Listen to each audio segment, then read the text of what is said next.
I will be very, very brief before turning it over to our co-chairs, but I do want to welcome everybody officially to our 9th Community Task Force meeting. I just want to take just a personal moment of reflection before we dive in here. Today is actually my official 6-month anniversary with the SDOT team. And it also happens to coincide with the 6-month anniversary of the closure of the high-rise bridge. Right.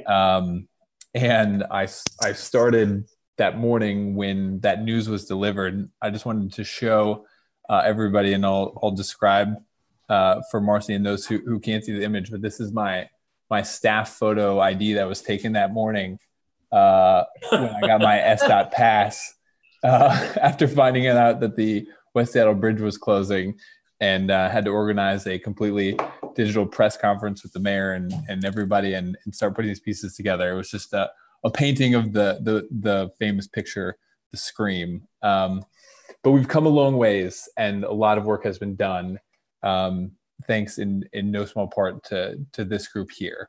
And part of that progress is using a new platform today, using Zoom, which is long overdue, and I think will provide a number of benefits to all of us, including the ability to utilize closed captions, the ability on the back end to lower digital hands after folks may forget to lower them, so don't get confused about who's had a chance to speak and not speak, and just a much more easy set of functionalities in terms of the chat and tracking and everything like that.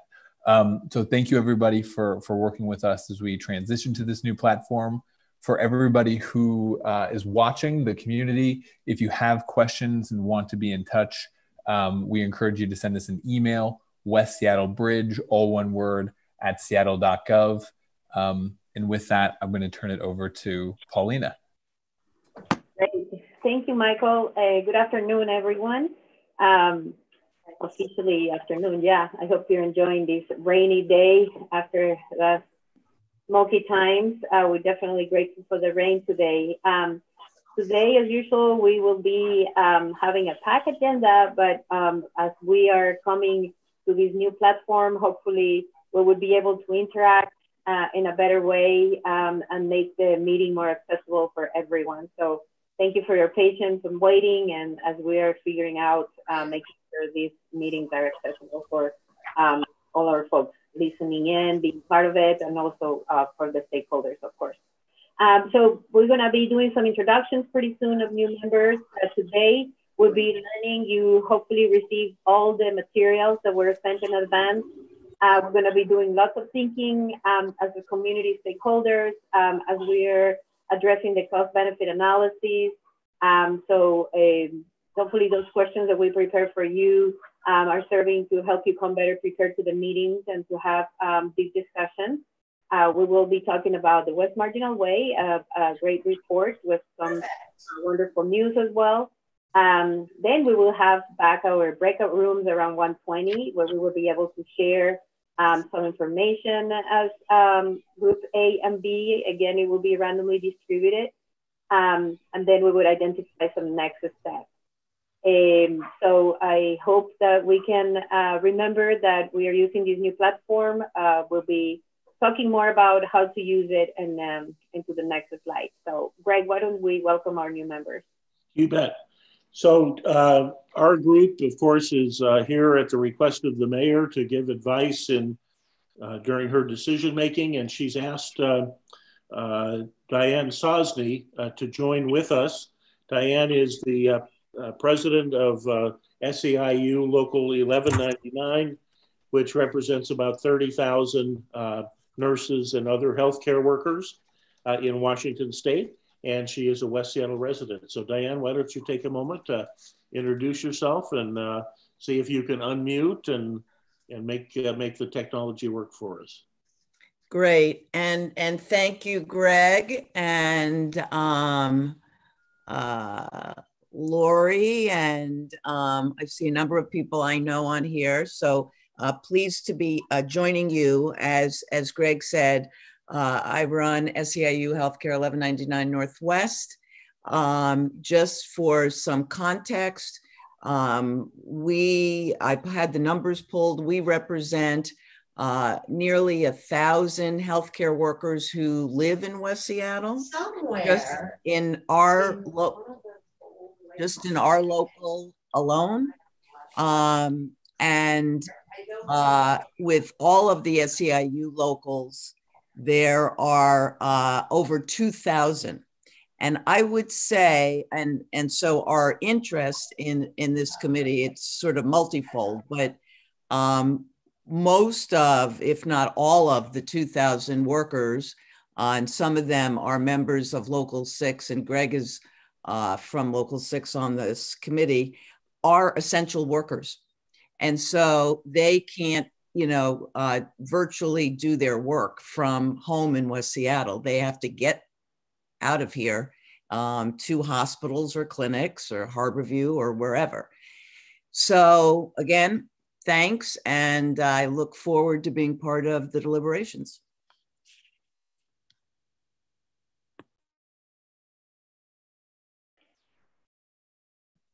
Thank you, Diane. And Paulina, over to you.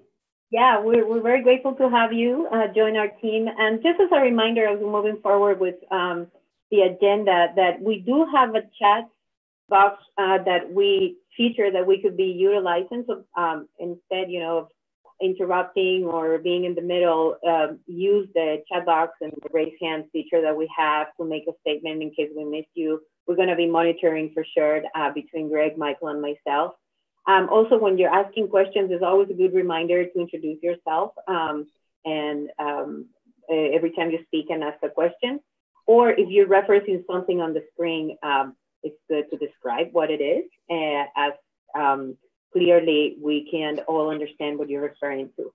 And then if you feel like we have missed you, please flag it for everyone. We wouldn't want to make you feel that we didn't hear you. So those are just reminders as we're moving. Also, remember always we have group agreements of respect and sharing the space for everyone, etc. But now I think we're going to be moving into presenting Heather with the West Seattle Bridge update. Well, let me just interject, Paulina, before Heather does that. We've got a lot to take in today. The first part we'll be talking, the bridge update and West Marginal Way, and we'll have questions and answers. But the second part, we're going to dive into the cost-benefit analysis. We're going to look at the risk factors. We're going to look at the attributes in real detail.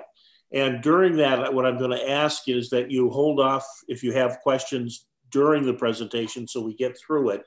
And then our breakout sessions are designed to give us a good opportunity to ask those questions and have a conversation around those issues. So these first couple, great. They're more like we're used to having, but that last part is going to be a real heavy duty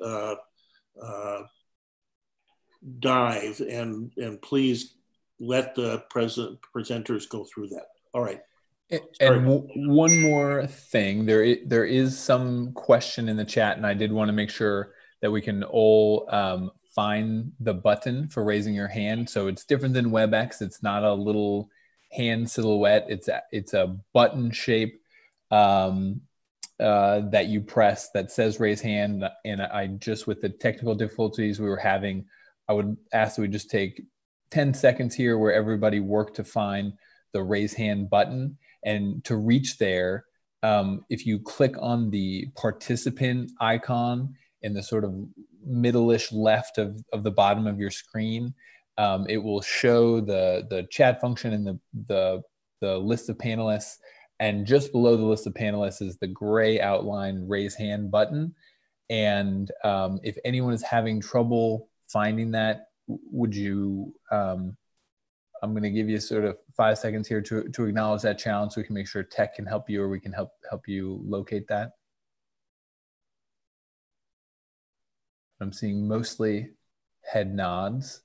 And so I think we're good to go. And I see a few tests happening. And then just reminder of hand etiquette: if you've raised your hand and speak, please remember to digitally lower it. But a benefit of Zoom versus WebEx is that we can do that for you in case you forget, so we don't get confused as well.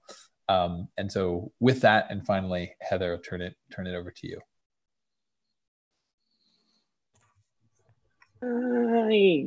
To unmute myself and say hi to everyone and welcome to Diane Sosny. I'm Heather Marks. I am the director of the West Seattle Bridge Safety Program. And it is our practice, Diane, at the beginning of every meeting to give everybody a little bit of a thumbnail update about what's happening on the bridge. So if we could move to the next slide, please. We have a couple of pictures here of some of the work that is happening on the bridge. The first picture shows the crews working inside the bridge along with the large steel brackets that we're going to use for the external post tensioning that we're going to be attaching to the inside of the concrete box girders. And then we have a photograph of some equipment that is being used to deliver those brackets to the high-rise bridge. Kramer North America is working 6 days a week. They did take a couple days off last week for air quality in order to continue to stabilize the bridge so that we can avoid the worst happening as we are moving forward with our repair or replace decision and actions. Next slide, please. You may recall that we, as a group, decided that a low bridge subcommittee would be the right direction to move. So the members that we have thus far are Laura Radford, Dan Austin, Ken Bowden, Bob Waters, John Persack, and Andrew Darbyshire, who is not a member of the task force, but does represent the perspective of large businesses that run shuttles that would operate on the low bridge. We still need a few perspectives, critical travel needs and Duwamish Valley residents who travel into West Seattle. We're working on filling those roles. If anybody on the task force is interested, particularly in the Duwamish Valley residents role, we would welcome you. Agency staff will include both SDOT and OED to represent city agencies. OED stands for Office of Economic Development. And also Port of Seattle and King County Metro Transit will be represented. The next step is a first meeting next week. And so we hope to get that up and running and moving. Next slide, please. I think we want to turn it over to Sarah Zora, who's a relatively new member of our team. She is the mobility manager for the West Seattle Bridge Safety Program, and she is heading up all of those traffic and transportation mitigations that we are also interested in. Sarah, would you like to take over from here? Sure, thank you, Heather. So again, yes, I'm Sarah Zora. I work at SDOT, and I'm very excited to be a part of this team. So I'm going to be going over the West Marginal Way project, and I'll take the next slide, please. As you all know, we would like to start off with the acknowledgement that we are on Indigenous land, the traditional territories of the Coast Salish people. This is definitely important in terms of the West Marginal Way corridor as well. And you'll recognize some of the improvements we make have that kind of thought and process. The most exciting thing about the West Marginal Way project, I think, is the fact that we will be prioritizing the crossing at the Duwamish Longhouse and Cultural Center, because we know that has been an issue and a need for a bunch of years now, and I'll get into that a little bit later. But that is really good news for this project. We do know that this project has been coming in from different ways, so that we are just making sure you all understand that this West Marginal Way project is a compilation of improvements addressing the concerns and the problems that we've been seeing with the closure of the bridge. Next slide. So as you know, this is a critical corridor for many users in West Seattle. It is one of our detour routes. We have seen and experienced significant changes in travel volumes and speeds since the closure. Part of the challenges and part of the problems we're trying to solve are the need for safe crossing and accessibility for the Duwamish Longhouse and Cultural Center. We have definitely want to recognize that there is both historic and cultural significance to the Herring's House Park, as well as the Terminal 107 Park for the Duwamish Longhouse. And they do not have any existing ADA access to Longhouse or the ability to cross that street in a safe manner. So that is a pretty significant thing that we are bringing to the package of improvements to really acknowledge that need. We do know that speeds have also grown. We have recently reduced the speed limit from 40 miles per hour to 30. And we do recognize that we still need to tackle how the speeding is occurring and have better education and awareness about that. Part of the improvement package will be trying to think about and figure out different ways to really make sure accessibility is to and from the businesses along West Marginal Way. With speeds and large truck and turning movements, those don't really align that well. So we want to make sure that people along West Marginal Way have their businesses and have safe access to in and out of their driveways as well. And we do have some missing links in the pedestrian and bicycle infrastructure. We have the Duwamish River Trail and then the Low Bridge Swing Bridge bike connection, but we do not have the connection that meets those two. There's some ideas about that, as well as the missing sidewalk connection to the Duwamish Longhouse. So those are all the different kind of challenges, and I'm going to present to you some of the improvements that we're proposing to make and some of the scheduling and timeline of that. Next slide, please. This is just one example of how we know that we have some corridor challenges. We've been doing different data collection on our detour routes, and as you can see, the highlight on this table is showing that at West Marginal Way and the Duwamish River Trail intersection, we're experiencing, this is just a snapshot one day in time, 182% increase of vehicle volumes. And again, the other intersection that is important along this corridor is the Highland Park Way Southwest and West Marginal Way intersection, which is a big detour intersection that has increased in volumes as well. So we need to think about solutions about, to combat these challenges. Next slide, please. So I'm going to be going through the improvements in a logical number way. First, we're going to start with the Duwamish Longhouse crossing signal and explain what we're doing there. Then I'm going to get to the Highland Park Way, West Marginal Way intersection, the radar feedback signs to help us tackle some of the speeding that we've been observing, the west side sidewalk connection to fill in that pedestrian link, the Duwamish Trail missing link, and freight mobility improvements. Next slide, please. So for the Duwamish Longhouse crossing signal, we have, like we said in the beginning, we have committed to fund this interim and permanent crossing. It's a very important portion of the project for the whole package of West Marginal Way. As you can see from this slide, we have had some history of trying to have the Duwamish Longhouse initial request to try to get crossings and accessibility improvements. In November of 2019, the City Council funded $500,000 for the interim signal design.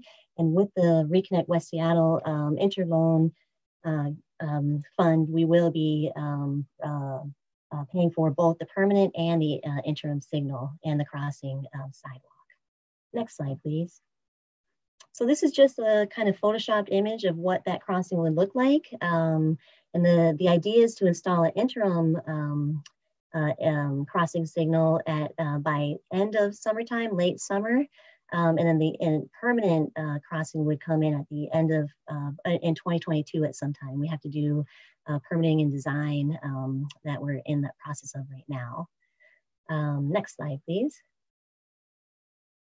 This is the slide about Highland Park Way and West Marginal Way intersections. So some of the problems have been some blocking of through traffic with some of the channelization, how we have it now. And we have recognized the need to increase the efficiency at the signal. So we're proposing to rechannelize the street, which means change the way that the travel lanes when you're driving, let's see, eastbound from Highland Park Way. And so we are gonna have a right turn pocket at this intersection. We're going to be restriping. We're doing some signal timing changes, and we're also relocating the bus stop from near side to far side. With these improvements, we do have modeled and feel we will be able to get 20% more westbound traffic through that intersection.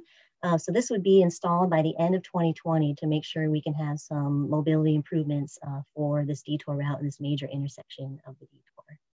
Next slide, please.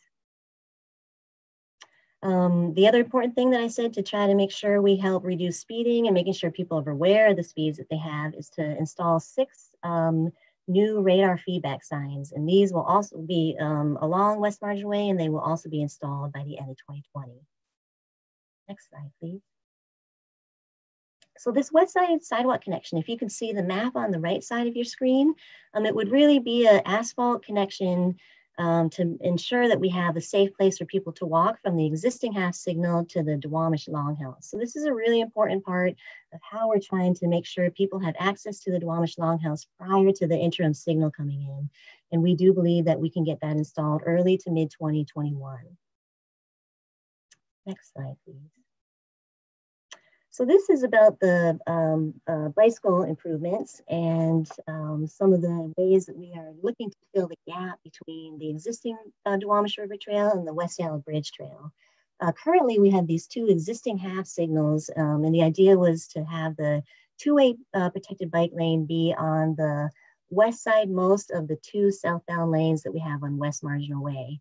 They would be able to allow people riding on the Duwamish River Trail to cross the street into the 2-way bike facility at the existing half signal and cross back over to the other existing half signal where they can pick up the trail, or they can do the existing neighborhood greenway connection to get up to the West Yellow Bridge Trail. We do want to have some more community discussions about this because there also is an idea that we could extend that 2-way protected bike lane all the way down to the upcoming interim Duwamish Longhouse signal as well. So we are looking at the potential for late summer 2021 implementation of the 2-way protected bike facility in that portion of West Marginal Way in conjunction with the 2021 interim Longhouse signal.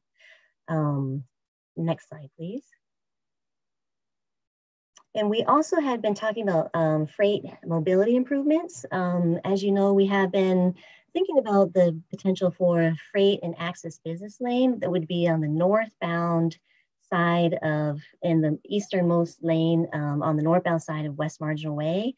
We are still considering what that might look like, the advantages, the impacts of having that roadway channelized on the northbound side. So we're still going to be working with stakeholders and trying to determine what the freight and mobility improvements could and should look like. A lot of the things that we've been hearing about from the freight stakeholders is about driveway blockages, high vehicle speeds. So some concerns about turning movements in and out of their driveways with some of the big trucks. So we're still looking at what kind of freight mobility improvements we can make on West Marginal Way that would help satisfy some of that.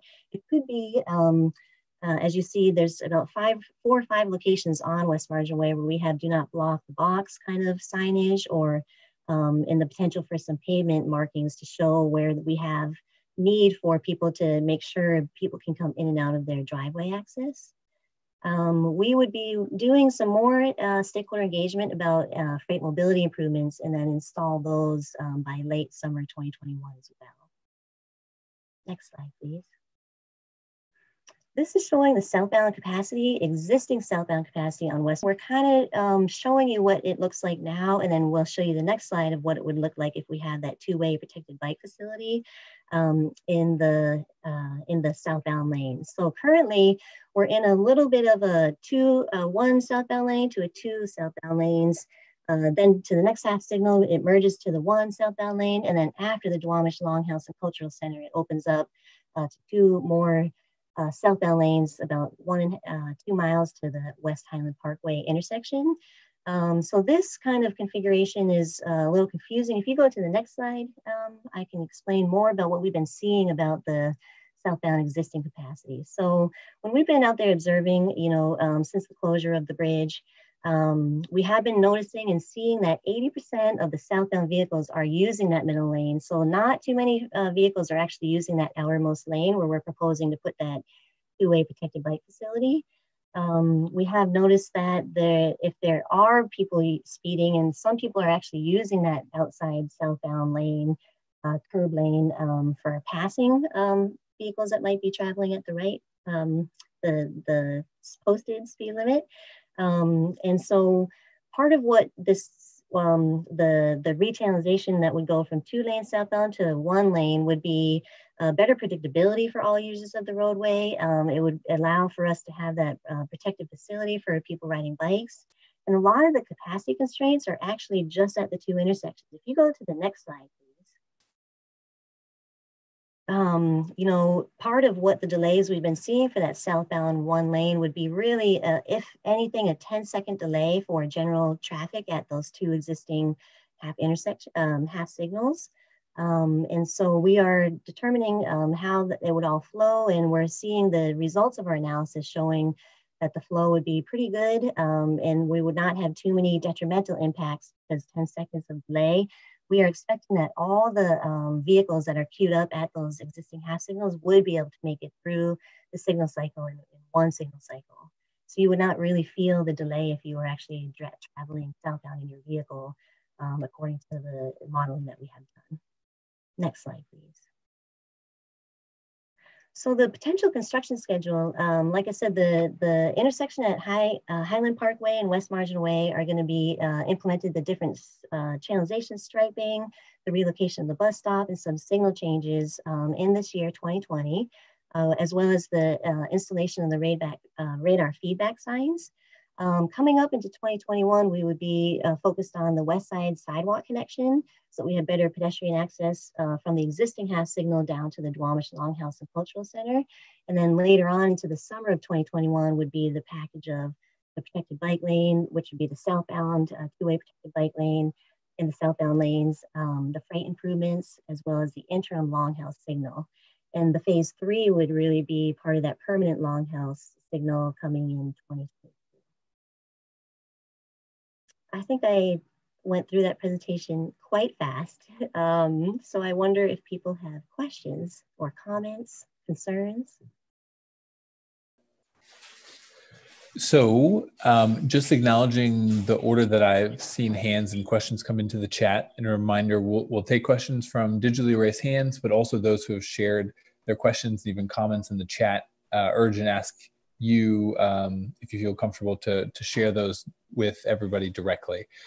So the first hand raised I saw was Ken Bowden. Ken, do you want to ask your question? Yes, thank you. And hello, everybody. Good morning or afternoon, I guess, at this point. My name is Ken Bowden. I work at Nucor Steel, and we have a facility that sits on West Marginal Way at T105. Mm-hmm. So question, and maybe even just voicing of a potential concern. The question, I guess, would be for Heather and your team. As we go through this and working on at West Marginal, both in the northbound freight lane only potential, also the southbound, doing the construction and turning that into a bike lane, even the crossings, so our facility down there at T105 and others that are not on this call that are on that West Marginal that rely on that movement, both the construction component and also the impacts of, removing of those lanes. It does cause a little bit of concern to me, just disrupting, of course, and then maybe pushing the bottleneck up to those lights on either side of north and south West Marginal. That would, I guess I would want to make sure that those are evaluated very carefully before disrupting that traffic, because needless to say, in today's world with the high bridge not being there, we're heavily reliant on moving product and people. 70-80% of our people use that arterial. So disrupting that would not be good for us. That would be question and concern. Just wanted to voice it. Ken, thank you very much for Heather. Just FYI. Go ahead. Got it. Thanks. Allie, do you want to share your comment with the community? This is Allie from South Park.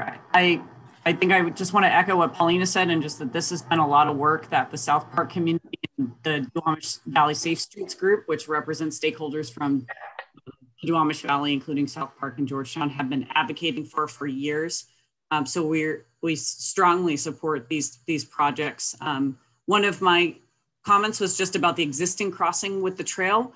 in that the crosswalk needs to be restriped over there, and that the timing of that signal light should be adjusted to allow the cars to actually stop. So most cyclists who use that route know that once you get to that light, you press the button, the light goes red and cars just go right through it. And if you're unlucky enough to start biking through there, you will get hit. And that has happened multiple times. So that was just a comment about the general area. But just want to echo the strong support that Paulina shared via the chat, because we've been advocating for a lot of these changes for a long time. So thank you. Allie, thank you so much for sharing that. We're going to go to Deb, who has her hand raised and I believe had a question about the fab lane.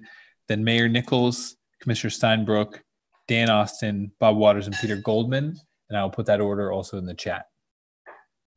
Thanks. I really appreciate SDOT putting this presentation together on this important corridor. Thank you, Heather, for the clarification on the fab lane. I see some great PR potential around that. And I am really glad to see the intersection improvements, item number 2. My one comment, and maybe it's more of a question, how can we speed up the delivery on number 4? That would be the west side, I'm sorry, it's the bike connection, number 5. It's geared for late summer, midsummer, but I think it's very important to get that bike connection installed as close to the spring, early spring as you can, because bike riders need that connection yesterday, and pushing it off till midsummer doesn't do anybody any good. So I'm encouraging speeding up that timeline on the bike trail connection. Thank you.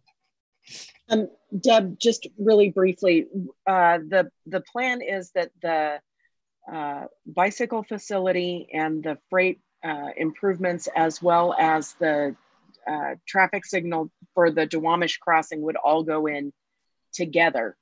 So to the extent that we can speed up the installation of the signal, we can potentially speed up those other improvements, and that's going to depend on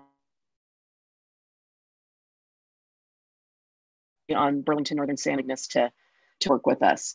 So we understand the importance of all of these facilities, and we're working to get them in as quickly as we can, taking into consideration our partners, Burlington Northern, and also the weather. So you can't pave with asphalt when it's cold and raining, and you can't paint the road when it's cold and raining. And so we have to do some design, we have to do more outreach. So we're moving all of these things as quickly as we can, but there are some physical limitations to what we can do. I completely get that. Thank you, Heather, and good luck with Burlington Northern. Yeah. Mayor Nichols, I'm going to turn it over for your question, and then we're going to go to Commissioner Steinbrook, and then just acknowledging we have plenty of time for questions here. This segment ends at 1, so don't be bashful, but also don't feel like we're running out of time for a chance to dialogue around West Marginal Way. Thank you, Michael. This is a corridor that I'm particularly interested in. I think it's the key to keeping people in reasonable assurance of being able to move without getting off of the arterials and going through neighborhoods and creating lots and lots of other problems. So I would echo the comments that were made a few minutes ago about the perception of the freight northbound and essentially taking a traffic lane southbound as far as the Longhouse. I recognize that in particular doesn't really change the capacity, but the perception will be that it has changed the capacity. And we're also fighting a psychological battle here with giving people some hope that they can actually move through these corridors in a predictable fashion. I want to, Sarah, congratulate you and the team on the work that you've done on the intersection. A 20% increase in throughput there is fantastic, and the right turn lane off of Highland Park to West Marginal northbound will be of great help. I've asked a couple of times, both in this session and then in conversations with staff, about those asphalt islands that exist there, both north and south on on West Marginal.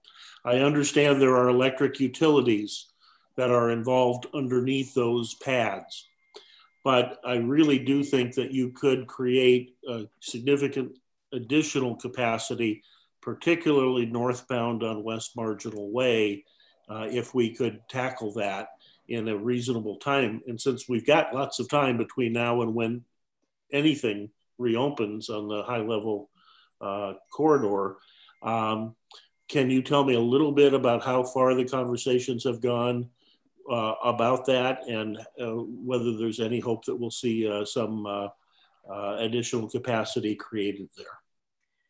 So, Greg, one of the things that we have done, one of the things that we have done is assigned a designer who can't, it's not there, it's conduit for signal facilities. So it's not City Light, it's SDOT. There are also some, there are also some drainage structures that are there. So that's SPU, but we're looking at what's possible in terms of removing those islands. And it's just a design process, which, as you know, is a process of change, and B, takes longer than anybody thinks it should. And so we modeled what capacity improvement could happen as a result of that. That's what we that will take place as that will take place as part of the design process. Okay, thank you. So a good way to think about it is this is, the first phase, and we will see if there's going to be a second phase of improvements that we can make. So we're in that design process right now. Great, thank you. Thank you, Mayor Nichols, Sarah, and Heather. Let's turn it over to Commissioner Steinbrook, then Dana Austin, then Bob Waters. Well, good afternoon, everyone. Just a couple of points. I want to make it absolutely clear that the Port of Seattle does not support a dedicated northbound freight lane. Mayor Nichols, you should be happy to hear that, and others. We don't see value in it. We see it as creating another safety issue and conflict, and potentially slow traffic with turning trucks. I would ask if SDOT, we're not sure where that idea came from, but I would ask SDOT if they have surveyed the businesses, and those particularly with curb cuts and truck turnings that are frequent daily occurrences there. But just to reiterate, we don't see it as beneficial, and we hope that idea will be reconsidered and withdrawn. I want to say regarding the Duwamish Longhouse and crossing, we strongly support that. A safety improvement is permanent. Safety should always come first, and I think that will contribute significantly to safety as well as enjoyment of the offerings there. I think Peter Goldman, my friend Peter, is going to speak with his knowledge and expertise on the bike lane issue, but I particularly liked his comment in the chat box that, quote, bikes just want to be safe. We all do. Not necessarily in a dedicated bike lane. So maybe there's a way to work that in a sensible way that can balance the safety needs while still allowing, good access and mobility. I wonder if SDOT has any data on the bike commuters who used West Marginal versus non-commuter bicycle traffic, and what's expected into the future. I certainly support bike infrastructure throughout the city and believe it can help relieve congestion as well when it comes to daily commutes. But I was curious to know what data might exist regarding the expected bicycle traffic there. And then lastly, since these improvements are addressing an urgent need now due to the closure with the diversion of vehicular traffic to West Marginal, some of these certainly are beneficial long-term, but does SDOT expect that West Marginal will resume to pre-closure levels of traffic volumes? or more or less continue to be, you know, at high volumes that are the result currently of the bridge closure? Thank you. Sarah, do you want to?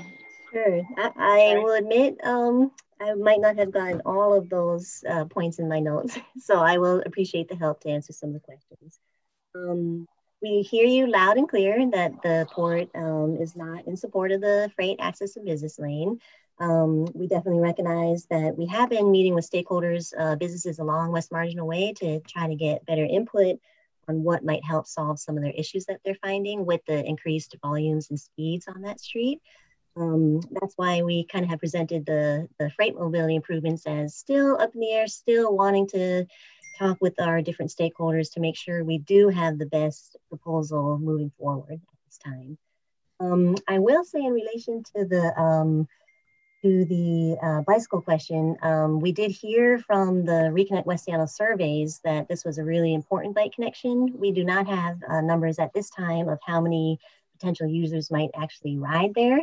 Part of it is, you know, we have to make sure that there's safe and accessible places for people to bike, and recognizing that we have pretty large mode shift goals as well. So how are we making sure all of these potential components of the West Marginal Way package will come together and help solve more than just, you know, a couple of different mode shift goals. And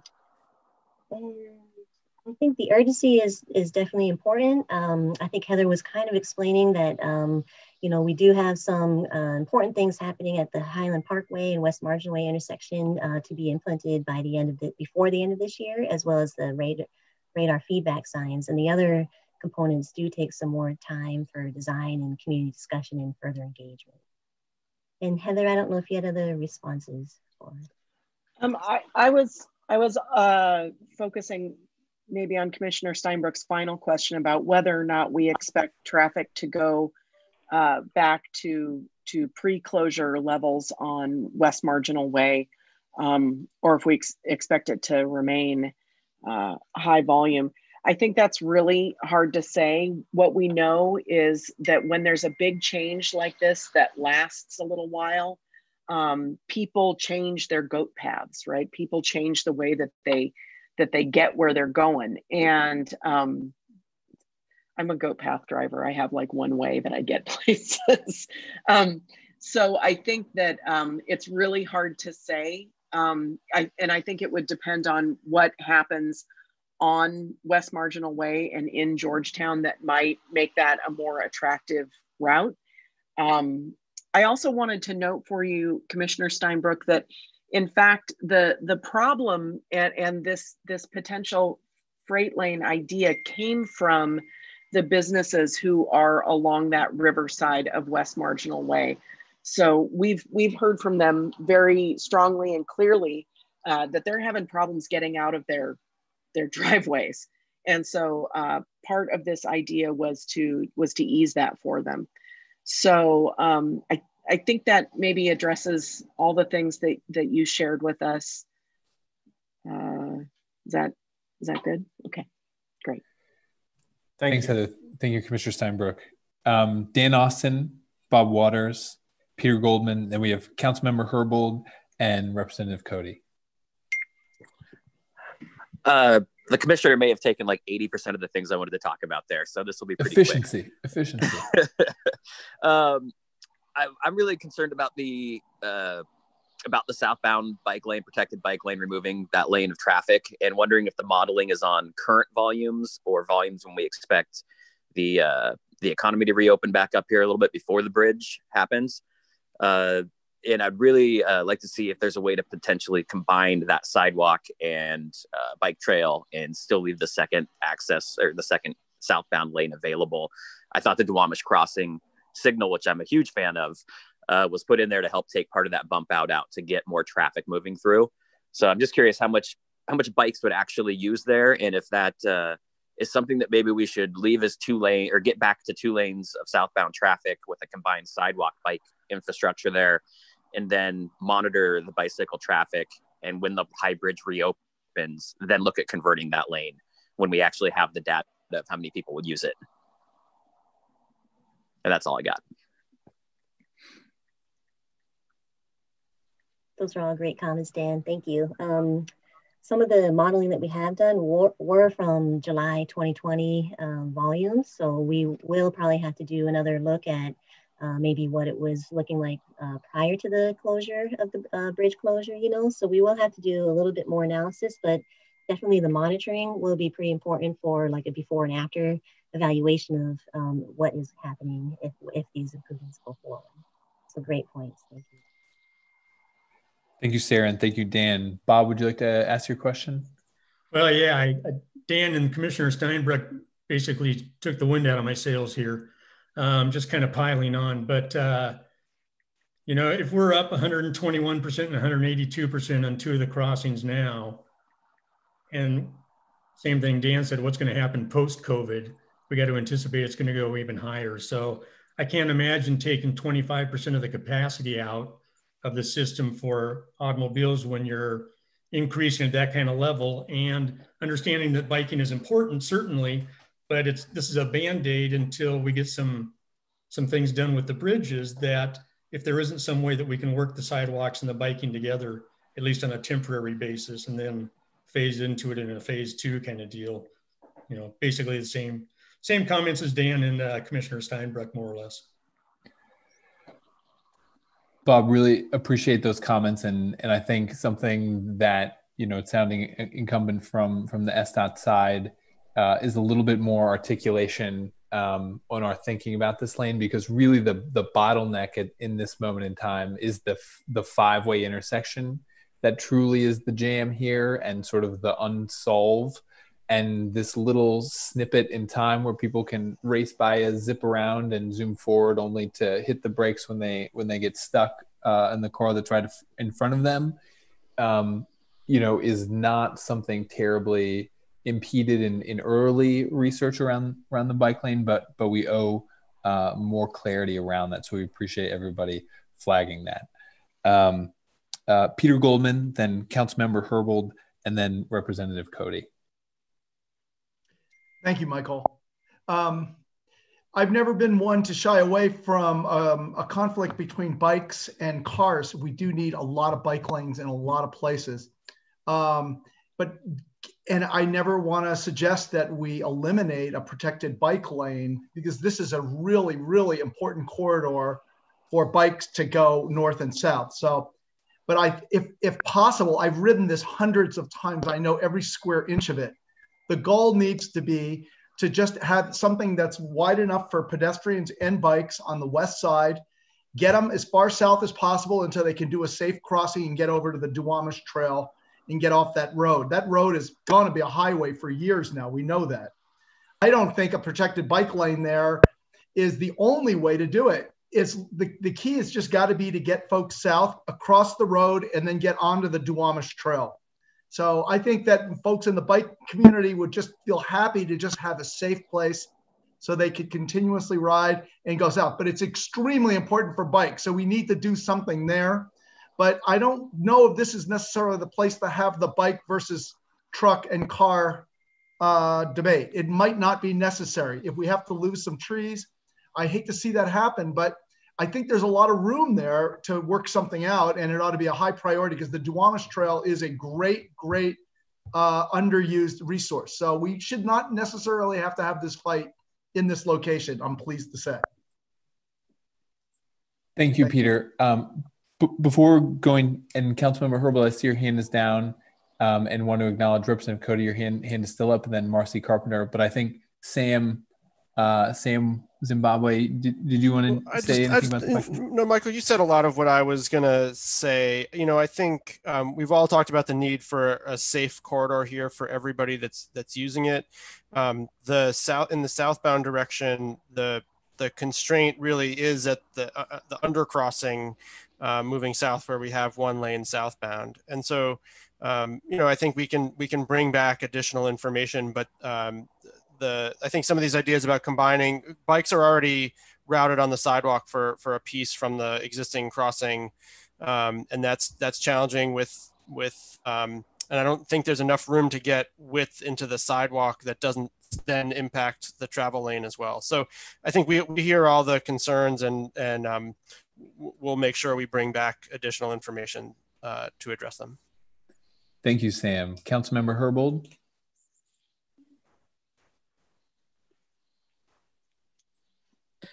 Great. Thank you so much. Really appreciate hearing this discussion around the bike lane and thinking creatively outside of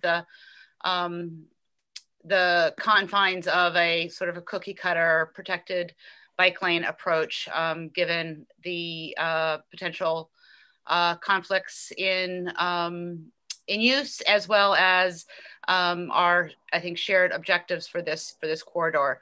The question I wanted to ask relates specifically to the Duwamish Longhouse crossing signal. Really appreciate SDOT's continued commitment to this project. Last I heard, and if you addressed this already, I'm sorry, I missed it. Last I heard that the design costs, I believe, were fully funded, but the actual construction of the permanent signal, or the costs associated with the capital side of the project, has not been funded yet. Just wondering what SDOT's plans are to go from design to building the crosswalk and the permanent signal. SDOT has fully funded construction. It has. Of the project, yes. Okay, thank you. That's news to me, and it's great news, music to my ears. Yep. Thank you, Councilmember Herbold. Thank you, Heather. We're going to go to Representative Cody, and then Marcy Carpenter is going to have the last word before we move on to the next section here. So my question was about the northbound lanes between First and Highland Park Way on West Marginal, because I have almost had my own accident there, where because we have the backup of people going northbound, that people will try and stay in the inside lane and try and crowd in at a later point before the turn lanes. I hope I'm explaining myself well enough.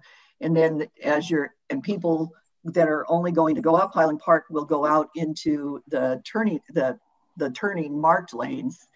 And I think there's going to be an accident there. So have you looked at that stretch, and is there going to be some restriping or anything that way? Because I didn't see it on your proposed drawings. If we do not currently have that as a part of the package for West Marginal Way, but I'll make sure that our engineers are looking at that for sure, and we can see what we can. Yeah, there's lots of illegal stuff going on. Okay. Thank you for that. Marcy, your hand is raised. Do you want to ask your question? Sure, just a couple points. This is Marcy Carpenter. First, echo what Representative Cody said. As a passenger in a car, I've experienced so much illegal lane changing and a lot of other things. Just a caution about putting in something that's supposed to be bicycle and pedestrian combined. Anywhere those are put in where there's no barrier between the bicycles and pedestrians is incredibly unsafe for pedestrians. So I would not be in favor of installing something new that is going to put pedestrians in danger. Thank you.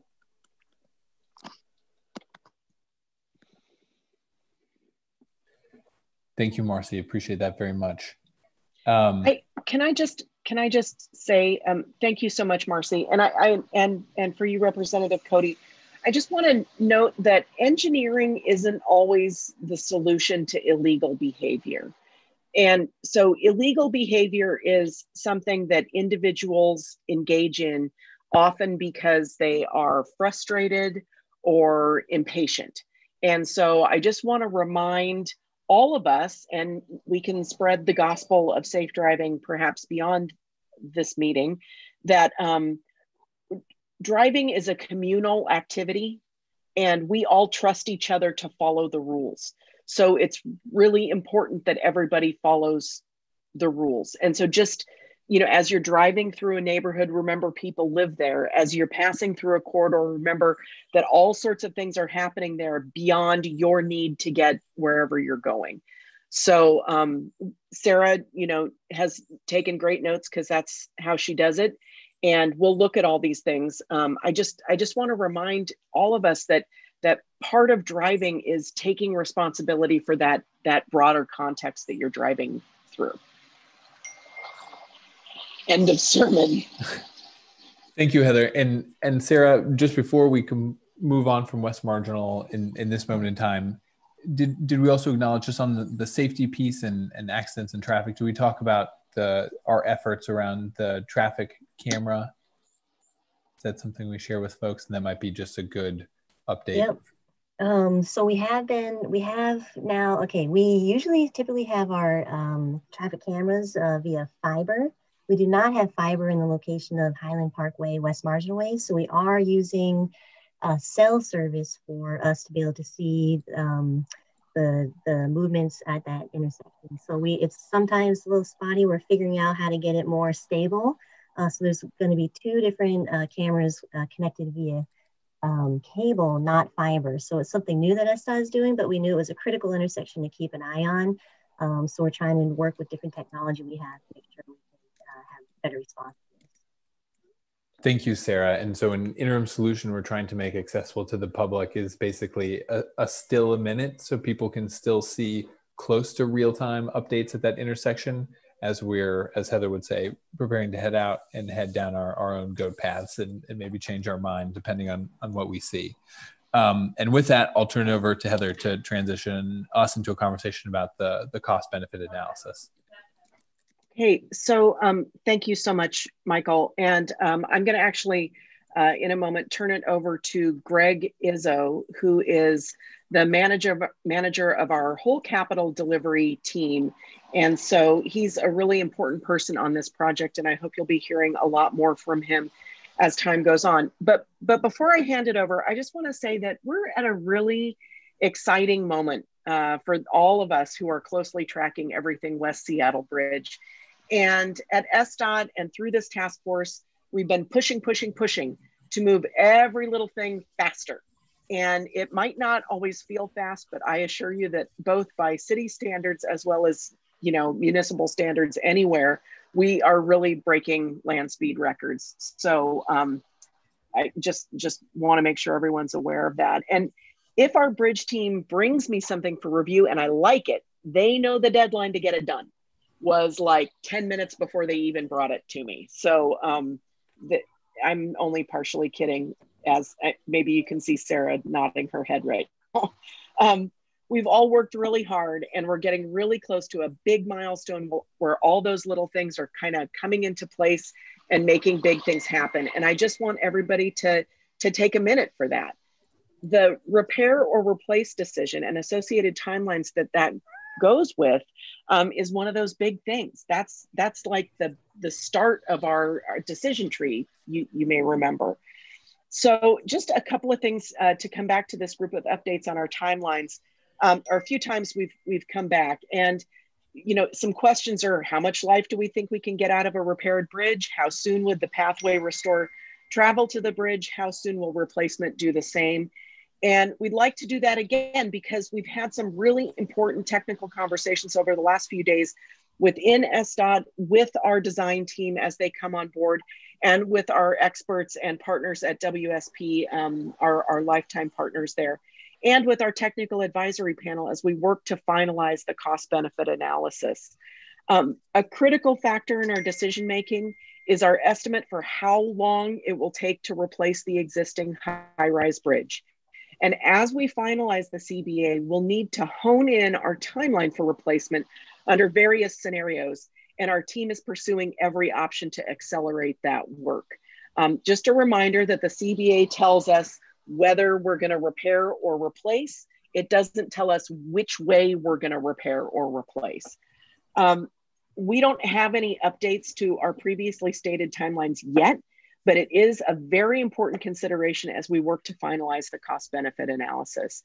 Greg, are you ready to take over? Yes, let's do it. Okay. All right.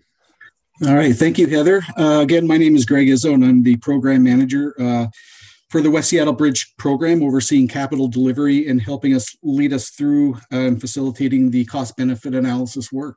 So happy to be here. And great job, Sarah, and welcome to our team. That was awesome of you for the first time presenting today. Just wanted to show you quickly a roadmap of where we are. September 23rd, obviously the green area is where we are. We've had previous discussions with you on the attribute, and especially not only identifying the attributes, but also helping us weight those attributes as well. And we made a couple of refinements to our attributes based on our previous discussions, particularly to the community workforce and regional impacts, business and workforce impacts, we'll name it as. So we've changed that attribute to reflect that. And today we'll be talking more later on about how we measure that and what the measurement is. So, but for today, we're going to focus on looking at our weighted attributes, the way they came out through the evaluation of all the teams who've participated in that. And next, we're going to look at our measurables. It's kind of a deeper dive into the attributes where we look at our measurables and how we measure those measurables. It's an important factor because our asset owners, our engineers, and the other subject matter experts are going to take on another exercise, which is developing an overall performance rating that is based on those measurables. So it's an important factor and something we definitely want to get input from everyone today, including CTF. And as Mayor Nichols had mentioned earlier, I might breeze through some of the more detailed slides that get into the measurables so that we could save that discussion for our breakout session. But the green area is right about where we are, and we're well over halfway through our CBA. So we're looking to wrap things up soon and get into our findings. Right now, we're still in our findings. We're going to be moving toward a report and recommendation next, but not without gaining a lot more input and finalizing these attributes and risks and costs. Next slide, please. So your role on as the task force, providing input and guidance to the mayor, identifying pros and cons of the replace versus the repair options, and obviously sharing your concerns and considerations with the mayor as she makes this critical decision. Next slide, please.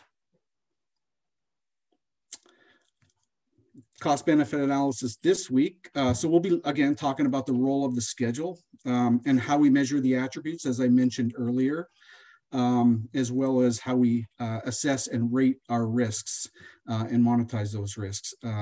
Last week, again, we've gotten input on really defining the process, defining the attributes. We've gotten to a good place. Now we're ready for the next step of quantifying things, monetizing things, and taking it to that final next step of preparing reports and recommendations once we're finished with our initial findings here. Next slide, please. The role of schedule and time. So schedule is a primary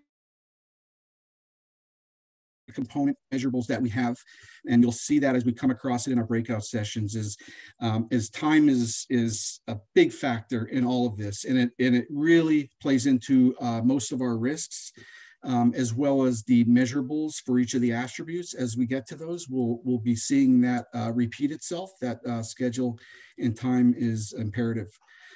Schedule is a primary driver behind many of the risks, like I said earlier, and how we quantify that is basically through a schedule or through monetizing what that means as a cost to the project via risk.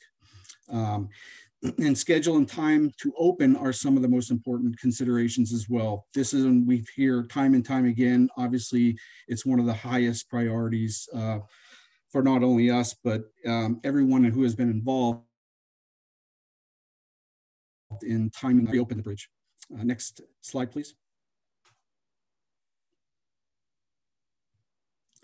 Okay, so just a reminder of performance attributes. We've already gone through this, and you have participated in helping us weight the attributes. Thank you very much. And we've received input from CTF, from TAP, and others who've been involved in this. It was a a great participation group and a good sample. And so we now have weighted attributes.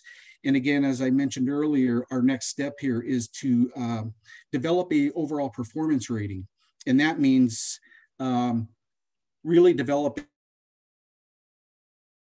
each alternative for each attribute. And again, this comes down to the measurables of really being able to objectively evaluate each component of an attribute so that we're drilling down and really understanding what's quantitative and qualitative. And so that's what we're going to be getting into next in our breakout sections, is really developing this portion, which would then be multiplied by our attribute weight to develop our final performance score. But again, and until we really modify things, we're really at too high of a level to be able to accurately estimate the impact of each of the alternatives for each attribute. So we're going to drill down a little bit more and quantify things. And as far as the alternative costs, we're going to be talking about that at a later date. I don't think we're going to be picking up on that today, but on a future CTF, I believe we're going to be talking about rough order of magnitude costs and how they were developed. And we might touch on that today, but a high level later on. Next slide, please. Okay, this slide gives us an idea again of the combined weighting and the weighting for each of the groups, entities who are involved, SDOT, TAP, CTF, and as you can see there at the end is our combined weighting. And I'll just point out again, as most know already, is that seismic safety, mobility, and constructability came out as our highest weighted attributes when we look at weighting and ranking. So these attributes came out as most important. And another thing to note is that the remaining attributes were not far off from each other as far as weighting. So that tells us they're grouped very closely, which arguably you could say they're equally as important to the combined group. So that's one of the reasons why we wanted to keep all 10 attributes in the CBA, is because they were so closely grouped together in addition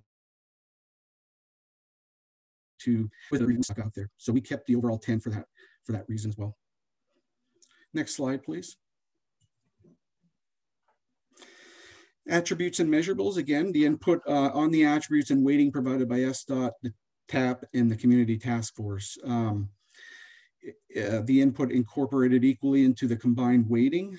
Mobility impacts, seismic safety, and constructability, as I said earlier, came out the highest. So right now they're the highest and most important to the combined weighting. As I mentioned earlier, the engineers, the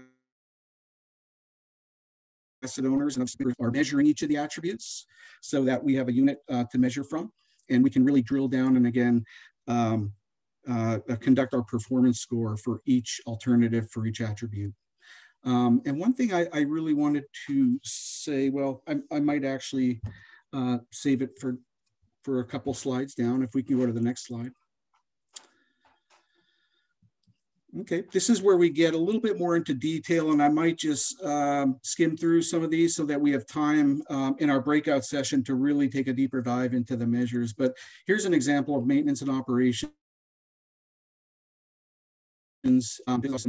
Attribute force, how we the unit of measure would be frequency, level of effort for the maintenance, special inspections. Does it require special health and monitoring systems that have a capital cost and an O&M cost to those? So this gives an idea of what the maintenance and operations attribute looks like, and we just want to make sure that we have the right unit of measures and that we're measuring it correctly.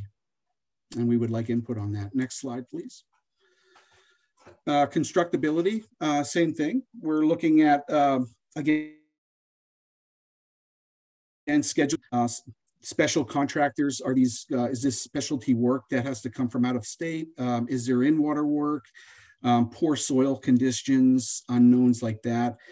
So constructability is obviously one attribute that came out top 3, very important. So we're going to want to pay special attention to this and make sure that, again, that we're measuring it right, and that we're identifying all the measures that should be included with this attribute.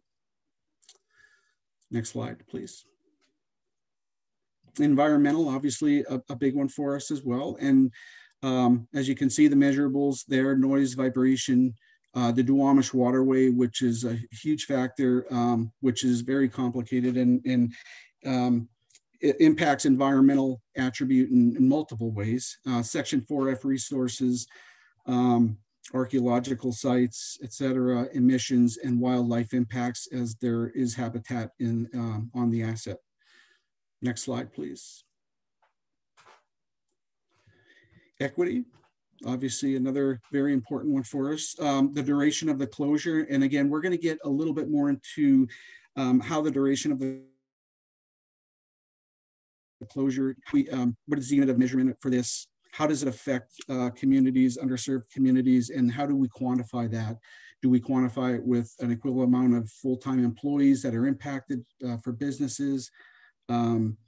You know, physical interruptions like construction easements, et cetera, or monetarily. So there's a lot of factors here. And some of these attributes, as we crosswalk them with other attributes, we want to make sure we're not double counting, but we want to make sure we're accounting for everything within equity and business impacts. So that'll be a nice discussion as we get into our breakout groups as well. Please, next slide. Forward compatibility. Now this attribute has a lot to do with, for instance, the sound transit and being forward compatible with other modes of transportation as we choose an alternative. Some may be more forward compatible than others, obviously. So we want to be able to really measure this, what it means to us, what it means environmentally. So this really touches a few attributes, as we'll see as well. Forward compatibility is its own attribute, but it affects other attributes in other ways. So we'll want to really make sure, again, we're looking at this measurable. We're identifying the units of measure for it correctly, and the measures themselves of how we're quantifying it. Next slide, please. Funding opportunities, another one that really, our alternatives, we're going to really be looking at how each alternative is impacted by available funding right now, whether it's grants, loans, federal or state grants and loans, and what would put us in the best position to be most competitive for federal or state grants, and what has the most return on investment, as well as if we look at inflation, you know, as an alternative, are there ways that we could certainly that are kind of come out as an advantage over other alternatives for a return on investment? So this is something we are going to look into as well in the breakout session. Next slide, please. Again, business and workforce impacts, like I mentioned earlier, this one was originally just, I think it was just local business impacts, but after some input from CTF and others, we've decided to combine this attribute to make it business and workforce impacts. So to make sure we spend time on today to make sure, again, that we're capturing everything as a unit of measure and that we're measuring it correctly. Right now, we're translating it to equivalent FTEs, full-time employees that would be impacted. We're translating it to monetary costs, as well as physical impacts to businesses and properties via construction easements. So again, this will be a good discussion as we get into the breakout groups. Next slide, please.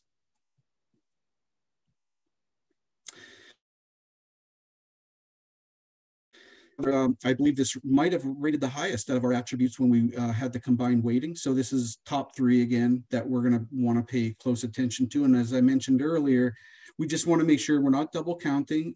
They're with other attributes that share mobility impacts, because it is a gray area in some sense that we want to make sure we're not hitting attributes twice for the same reason. And so we're going to want to, again, make sure we have the measurables, the unit of measure, and how we're measuring it correctly identified. Next slide, please. multimodal impacts. Again, not spending too much time on it, but we'll be talking about it later. Increased transit service during construction.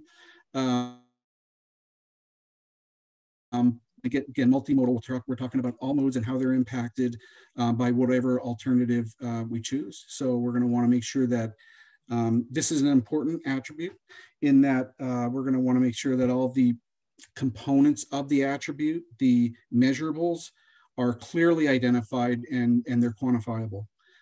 So this will be another important one to focus on a little bit later. Next slide. Seismic and safety. This is one of the top three as well. So again, seismic, safety, mobility, and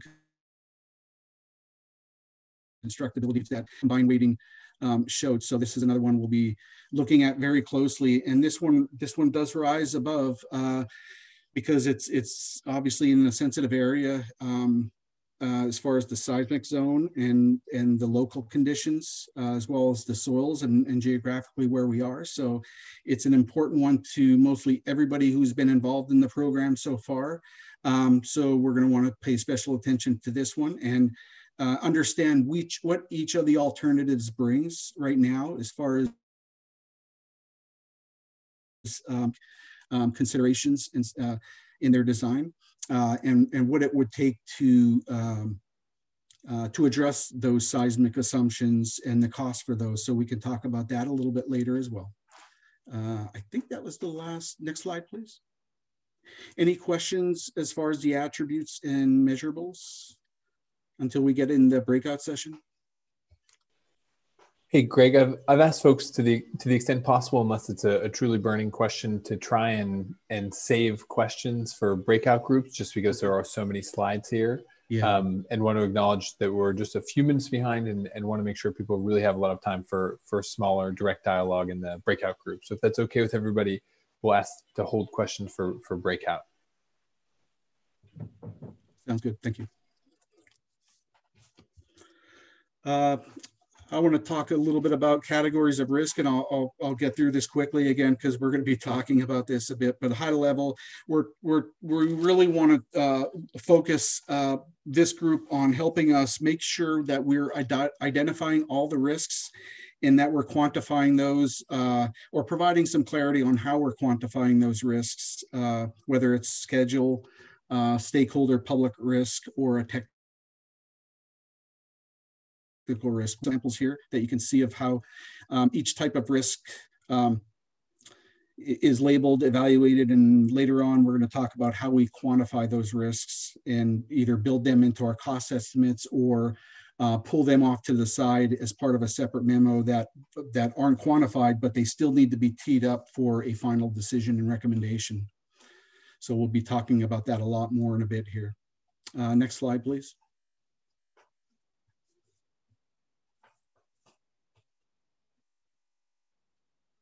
So as you can see, a repair path and replacement path columns. Most of the risks identified here, we're seeing some schedule risk, identifying and securing funding early to avoid delays. These are just some, but there's quite a bit we have listed so far. If we're missing any, we want to know that. Planning to work around BNSF's third quarter construction moratorium. We know that's there's obviously risks with that, as we see that on a lot of our CIPs. So a lot of the risks that are identified here are not new risks. They're risks that we are familiar with capital projects. So we know how to manage a lot of these risks through experience. Some are new. So we're going to be looking at researching and doing our best as far as predicting the outcome of those risks and monetizing those or quantifying those. But we would like impact from the CTF as well to make sure that we're not missing any, or that we're or that we need more explanation or a better way to quantify risk. Next slide. Stakeholder and public risks. These are risks. Obviously, we want to get and some of these end up being not so quantifiable, but they're qualitative, and we understand they could have a high probability and a high impact. And so we want to make sure that again we're identifying these risks, Risks never come off the risk register. They always remain there. They never get deleted. Some may get retired if we address them correctly, but they always remain. And so they'll always be teed up at the end toward producing a final recommendation and memo if we have to list or really bring these risks out so that they can inform a final decision or recommendation. Next slide, please. And these are all the technical risks, and there are a lot of them, and we can talk about them later. And I'll just point out a few, like seismic codes might change in the near future here. We don't know what that means, but we know there's going to be a cost to updated seismic codes. So we're gonna monetize that and quantify what that would be, and potentially add that cost to a contingency or somewhere in the weather life cycle. So. But again, the technical risks we can talk about in the breakout session as well. And I believe everyone has had a chance to review all the risks as well as the attributes probably were sent out prior to the meeting. So that's why I'm kind of breezing through these, because I believe they were sent out prior. So more discussion in a bit. Next slide, please. And so these are some of the questions that we're going to be asking, I believe, in our breakout session here is, what is that important to you? What do you think are the biggest risks for repair? What do you think are the biggest risks for replacement? And is there any opportunity to take advantage of a repair or replace scenarios as you see them? And do you see any potential ways to manage these risks and help us quantifying? So there's plenty here. And I believe is that it? Next slide. Yes, thank you, Greg. I tried to go through that fast. So. No, that you covered a lot of ground, and hopefully folks feel prepared to bring those questions into the breakout group. So if we go to the next slide quickly, we will see, all of you will see that you have been assigned to either Group A or Group B, and Group A has the easier task of just remaining on this line right here, and everyone who is assigned to Group B should have received an email with a link, but we've also included the Group B link right here in the chat. And if you just click on that link from here, it will take you to your breakout groups. We're going to go into those breakout groups, have our discussion, and then for Group B, rejoin this group by just going back to that original calendar invite.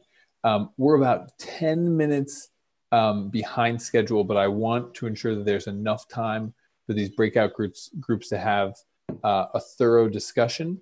And so I'm going to ask for the breakout groups to go about 5 minutes long, 2:05 before we reconvene all together as a group on this line. And then acknowledging this is a very packed schedule. So if people, or rather as people are migrating and need to grab a sip of water or visit the restroom or what have you, please, of course, feel empowered to do so before returning to the call. So with that, everyone, let's go to our breakout groups and continue the conversation on the cost-benefit analysis there.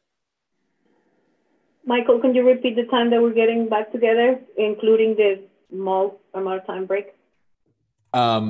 So let's go 5 after 2:05 to come reconvene all together on a group here. That's just eating 5 minutes into the breakout group time and 5 minutes into our reconvene group discussion.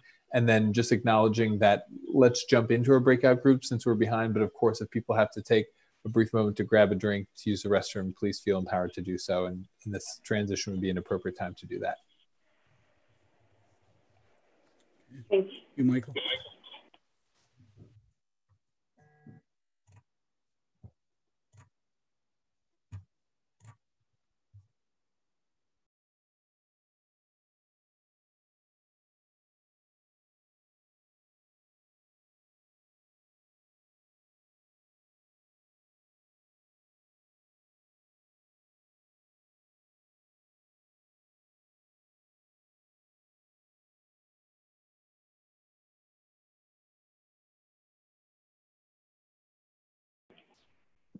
Paulina? Yes? I'm want Noel to participate on my behalf for this section. Do you know how I get him in? You would have to share that link that we were sharing for the Zoom invite to him. Okay. The YouTube. I can add him, Lisa. Oh, thank you so much. Okay. I really appreciate it.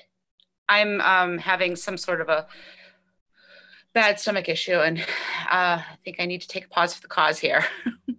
Lisa, we'll miss you, but please go take care of whatever you need. Thank you so much. And I'll let Noel that he can get in. Great. Thank Much you. Appreciated. Bye-bye.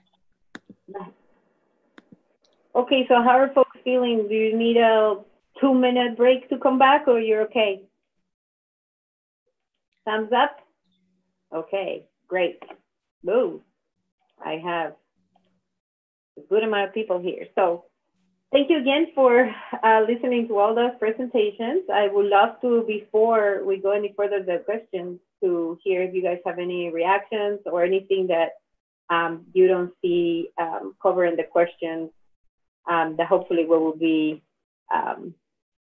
talking about the attributes, and maybe what questions do you have about the measuring the attributes, as well as do we feel like we need more information to understand what is included or how is it calculated? Some of the risks we can cover too. What is the most important to you? Those will be great things to talk as a group. And what are the biggest asks for maybe the repair? What do you think would be the biggest risk?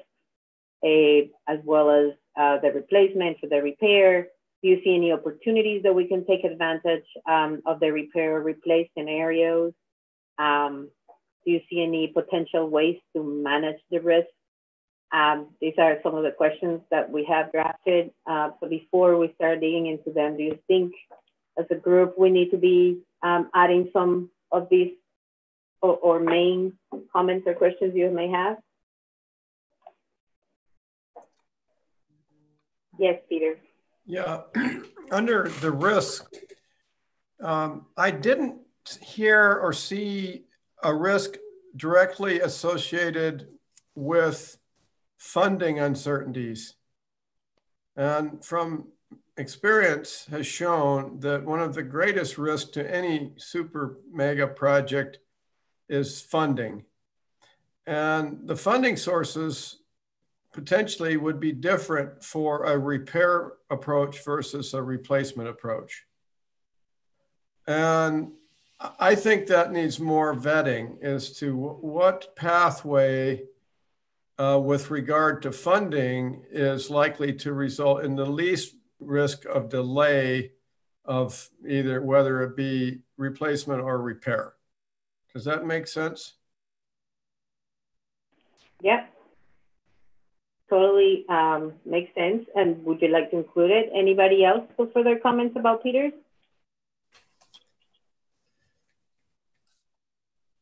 Okay. Sorry, I was cheating and stuffing some calories into my face and mouth, but funding is on slide 38, and it is one of the key considerations for this, but it's worth bringing up because it's a lot of pieces.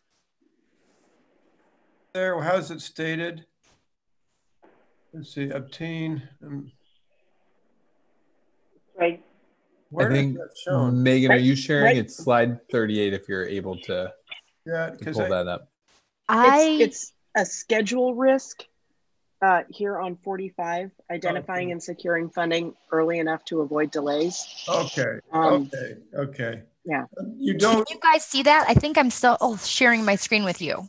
So I don't. We can see. Yeah, okay. 45. Well, I mean, I don't really understand what the X in the box means then, because it doesn't mean they're equal. Like there's equal risk regardless of.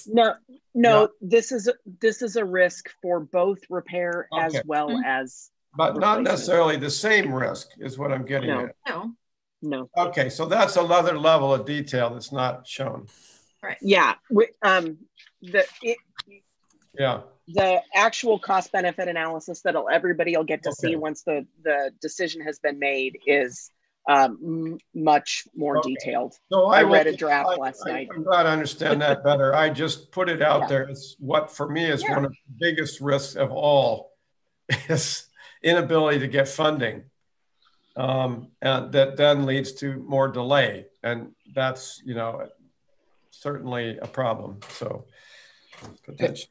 And Commissioner Steinbrook, that is a very good point and something we've talked a lot about. And on slide 38 and in more depth in the CBA, it does kind of get stability of the funding source, likelihood of funding, timing for availability, administrative requirements, legal authority, income, racial equality lens for funding consideration, are all in that funding opportunities rubric.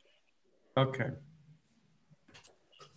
This is Marcy. Please reminding everyone to please say your names before you speak. Marcy, I was just going to say that. Thank you. Thanks. Hi. So Commissioner Steinberg asking that question, Marcy. Can I jump in?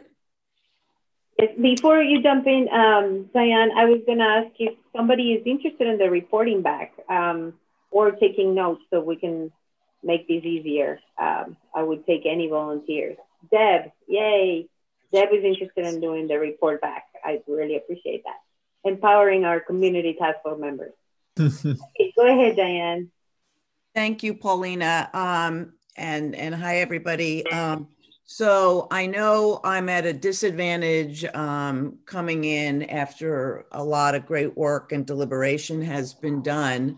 At the same time, maybe I bring a somewhat unique perspective. But when I look over the attributes and measurables, one of the things I think about in view of COVID and what's happening is how many of the people, let's say, I've heard the number 70,000 live in West Seattle or the greater area, 80,000? Okay. 80,000 on the peninsula, 100,000 in the West Seattle, Duwamish Valley. Okay, area. That would have been using the upper bridge for getting places. So of that number, how many are working? And of that number, how many are not able to do virtual work from home? And I think a lot, obviously, because of who we represent in SEIU, essential workers. Not just healthcare workers, but all kinds of essential workers who are dependent, many of whom are people of color, and are dependent on getting to work. They don't have the luxury of not getting to work. So when I look at business and workforce impacts, I don't totally see that represented there, and it has an economic impact on the worker and their family. And as we think about the kind of financial supports that are needed around rent and food insecurity and all of that kind of thing, it just is one thing that comes to mind. And the other thing, and again, I'm glad to have this discussion offline, but we've been thinking, and I appreciate it's very complex, but that speed to resolve the transportation issue and get a bridge is a critical factor. And yes, I would say you have to have money to pay for it. But has there been any serious consideration about some kind of hybrid option? So I've been hearing repair or replace. I understand there are a unique set of costs associated with potentially some repair and replace, but when you weight all these other impact on business, impact, blah, blah, blah, blah, blah, is there a way that there can be some repair, maybe not full mobility via the bridge, but at the same time, building something that will be around for a long, long time. So those those are points I'd like to contribute. So Diane, thank you so much. The repair option means that's shorthand, and you're new to the group. So repair is shorthand for repair and then replace. So if we repair the bridge, we are eventually going to have to replace it. That's no doubt. And there is an option that we're considering as part of the cost benefit analysis that would put back some lesser version of mobility across the bridge. It is alternative number 1. So I think Bill can make sure that you have all of those backup materials so you can see those options. And I believe that if we look at the mobility attribute, some of that access measures are factored in there, because, and I want to say that one of the things I think we really learned during the pandemic is that when we use the term essential worker, it's everyone, right? If you're working, you're still an essential worker. And so some of those people are healthcare workers and they have to go in. Some of those people are garbage men and they have to go in. And so the question of people getting to work is more covered under the mobility attribute than the workforce attribute. It doesn't mean it's unconsidered. Okay, and I was just thinking on the hybrid of something that is concurrent, not sequential. So I don't know if that's part of repairing and replacing. Yeah, that's something that we would ponder during the type, size, and location study. In order to repair and replace at the same time, it means we would have to have the new bridge be basically off alignment. And an off alignment replacement structure is a lot more years, I think, than any of us are willing to wait. It's just our geography is such that it really limits our ability to have an off alignment solution. Okay, so thank you, Diane and Heather. Could we go, Megan, to slide 31? I think as we are thinking about the attributes, I would like to make sure Diane has a chance to see if you think that there be some specific measurables for these categories, attributes that we have already. Give some feedback if you think that we should be thinking of specific measurable for these attributes as we are thinking. So if you're reading that, Paulina, we're so far into this, we really don't have the luxury of adding a new attribute. No, I wasn't suggesting that. I'm sorry. I was suggesting like in where on these, we have already categorized them and given the combined percentages. So where do we think that we should be adding the points that Diane is bringing? I wasn't suggesting to add one attribute. But I thought like majority of the discussion today was like coming up with the measurables and how to best. So that's what I'm encouraging people to see it. So thanks for the clarifying. I would like to go to Jasmine and then John Persack. Jasmine, do you have something to add? Yeah, I have a question. On the technical risks Yasmin, slide, could you please introduce yourself? Sorry, I am Yasmin Mehdi. I am representing Congresswoman Pramila Jayapal on the task force. I am looking at the technical risks slide, and on there, this issue of the U.S. Coast Guard making some extra requirement for the bridge. I'm curious about this a little bit because it seems to be a sticking point for a replacement path. And I'm just wondering, is there a way to eliminate it by simply going to the Coast Guard and asking them for a determination at the front end rather than waiting to see if they're going to make a determination? That's the extent of my question. Thank you. There's a process that we have to go through with the Coast Guard. So we're engaged with them in that conversation. There's a report that we have to put together, and we're partnering with Sound Transit because much of the report that they've done for their bridge we can also use. So it's a risk until they decide that they are not going to require additional height. But we're moving down that pathway right now.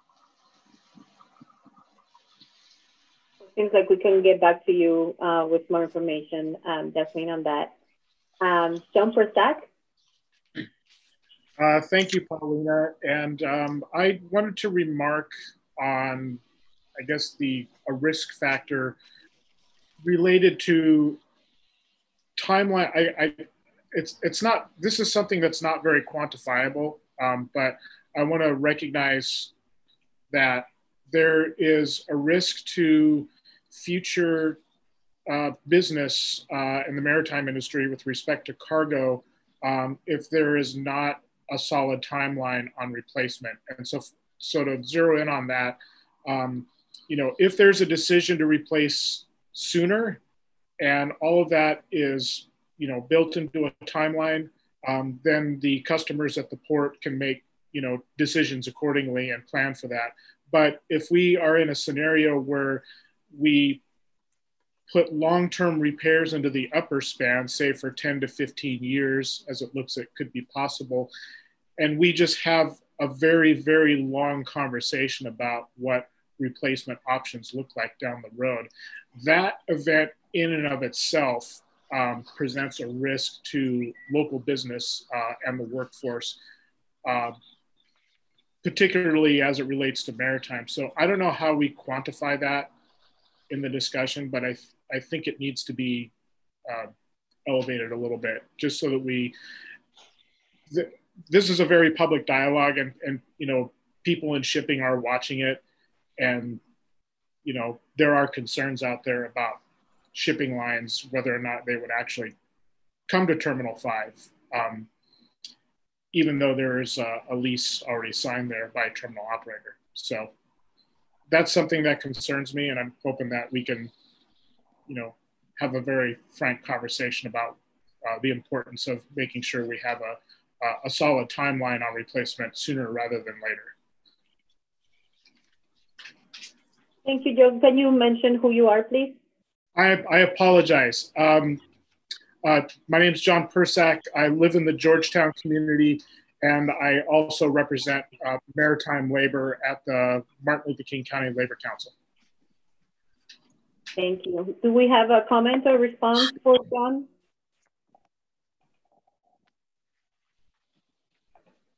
No? Looks like Heather had to step away, but sorry, I'm back.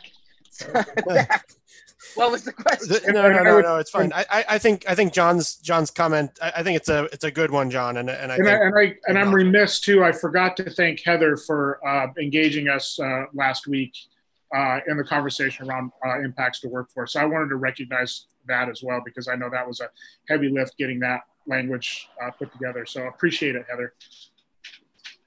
Yeah. Fortunately, the math wasn't that hard to do. So. I appreciate what you've brought up here, and I assure you, from 100 different levels, we are all very interested in a firm timeline to move forward with this. Okay, thank you, John and Heather. Let's move on with Deb, who has his hand up, and then immediately after will be Marcy. So. Shoot, I'm not sure if I can remember what I was going to talk about. Oh yes, COVID. I brought this up earlier this afternoon with Heather. But should COVID be a risk factor in any of what we've got before us? And I've got too many pieces of paper right now. But COVID's not in there. It's a reality for where we are now. I was surprised to not see it mentioned anywhere, because I suggested it with the transit. So that was kind of my question. Should COVID in any way, shape, or form be identified in any of these documents? Well, actually, it is a schedule risk related to construction work stops. It's right there. But the quantifying a lot of that. Thank you, honey. Quantifying a lot of that, the relationship between the bridge closure and COVID is not something that our experts felt like they could pull apart. And honestly, that's a huge conversation that's happening throughout the community, is how do we distinguish between the impacts of COVID and the impacts of the bridge closure, because it really happened at kind of the same time. I know. So, so it is listed among the risks. It's certainly acknowledged in the full cost benefit analysis report as a qualitative issue. But the experts felt like that was not, given the time and the capabilities, they weren't able to monetize that. Fair enough. And there may be other ways for Diane's issues of quantifying regarding COVID, who's working at home, who's not working at home, and has the abilities to be flexible or not. Maybe there's other ways to obtain that information. We have the data. Yeah, we have the data from the 15,000 responses we got to the survey. Right, there is that, but there may be other folks who have other agencies, I'm thinking, who may have that could even be a footnote. Nothing concrete. We do have everything that came out of the survey, and that's very valid, but it wasn't maybe broad enough, perhaps, for well, we got 22% of the registered voters. So I feel really, really good about our sample size. Okay. But the difficulty there is taking the number and then turning that into some kind of economic indicator. Exactly. And probably we don't want to do that right now. Thank you. Thank you, Debbie. Let's move on with Marcy. Thanks. This is Marcy Carpenter. A couple questions. Heather, regarding the soil sampling, there may be certain times when that's done. How soon can that be done? Because that seems like that could throw a big monkey wrench in a lot of things.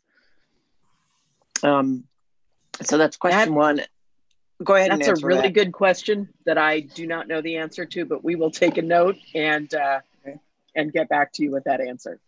Yeah, because I mean, we could decide a lot of things or recommend a lot of things, and then if the soil sampling makes something not an option. The other question I have is on the funding opportunities slide about the legal authority. So it talks about read my notes here. Existing legal authority, legal at the state level, but City of Seattle is not authorized. So just need to understand what that.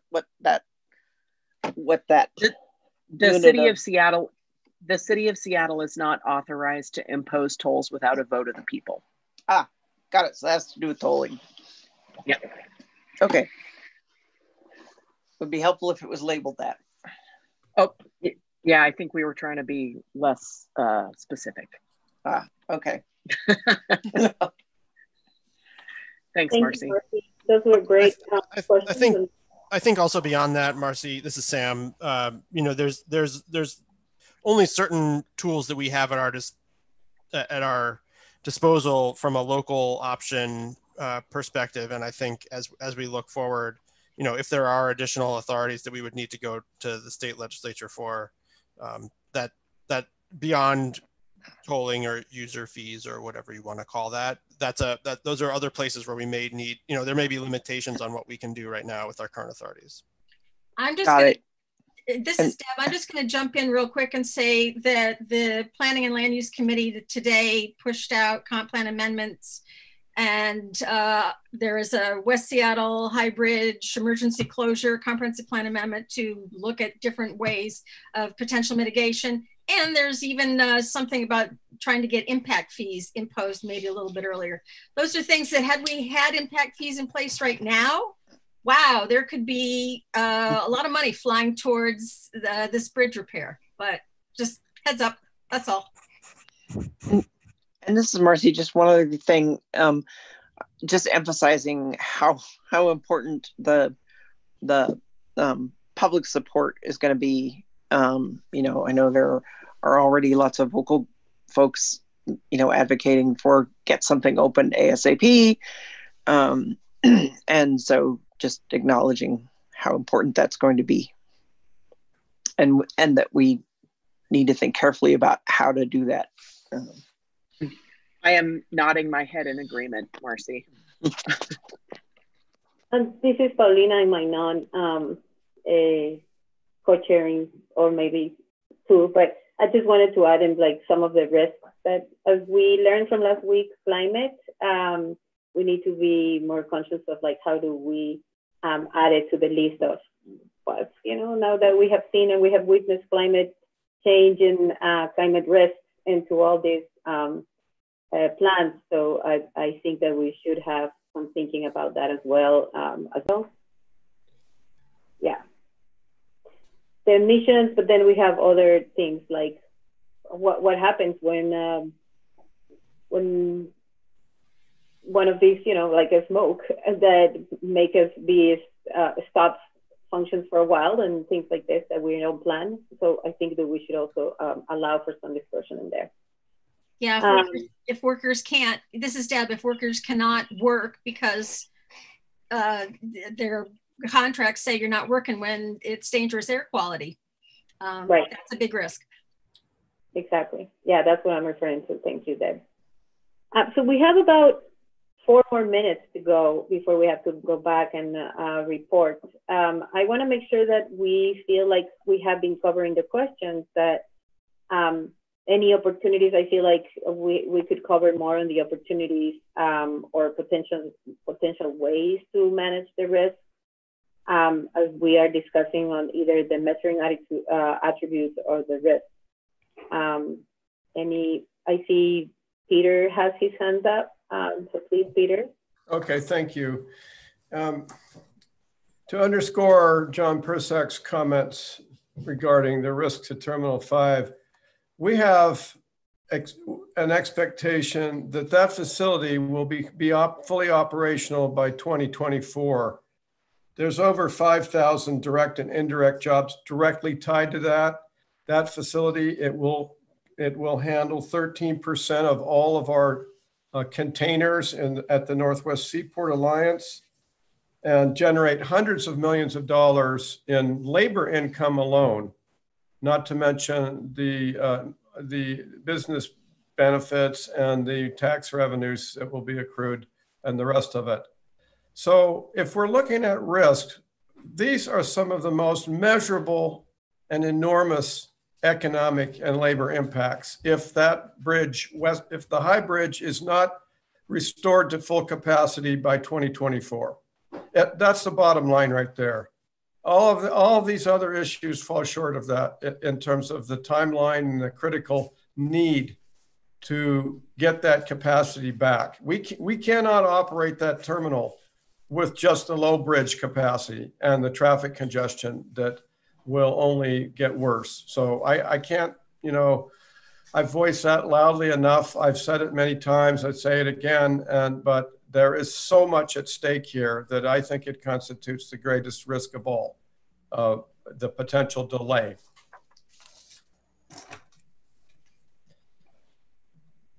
Thank you, Commissioner Sandberg. Do we have a comment follow-up by Sam or Heather? No? Okay. So then I'm going to let you finish your well-deserved food, Heather. But instead, how about we hear from Newell first? Paulina, could you repeat the question that you were asking everybody, please? My question? Yes. No, I was just asking if we have a follow-up from Commissioner Sandberg point, and it looks like Heather is ready to respond. And yay, after she was chewing her lunch. So go ahead, Heather, and then we will come back with you, Newell.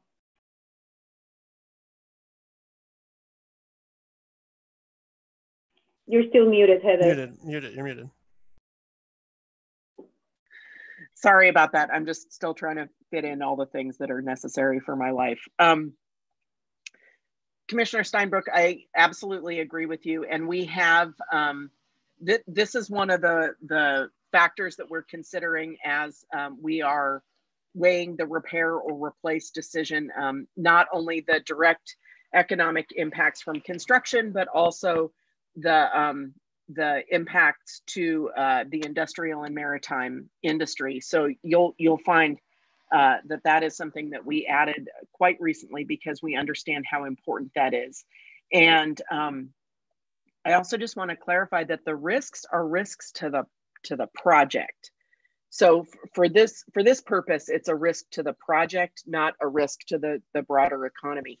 I think that everyone here, whether you're affiliated with the maritime industry or not, totally supports as moving as quickly as we can down whichever pathway we choose.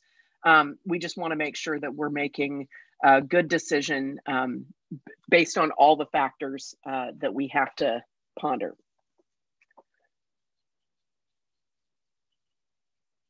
Newell? Let's go with Newell. Thank you, Paulina. I know we're running very short on time. This is Newell Aldrich from the office of Councilmember Herbold.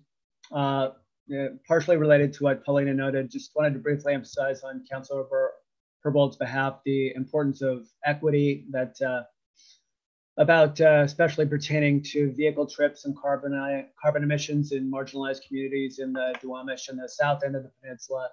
So, in the short term, during any construction, and potentially in the long term, regarding what solution is found. If, for example, tolling is used, there could be some risk of diversion on a permanent basis. And just secondly, emphasizing the short and long-term importance of business and workforce impacts on small businesses, especially. Thank you. Thank you so much, Newell. That was a great follow-up question. And looks like we need to come back to where we are because we didn't go anywhere. But if you will have 1 minute to go and have a bio break or have a glass of water, please feel free to do so. And I'm sorry if I missed anyone. I think those hands that were up in the chat were already called out. So, but if we didn't, feel free to write them down in the chat and we will try to address them. And thank you so much to Deb for taking notes and reporting back. So 1 minute before we come back, and I appreciate all your thoughtful comments.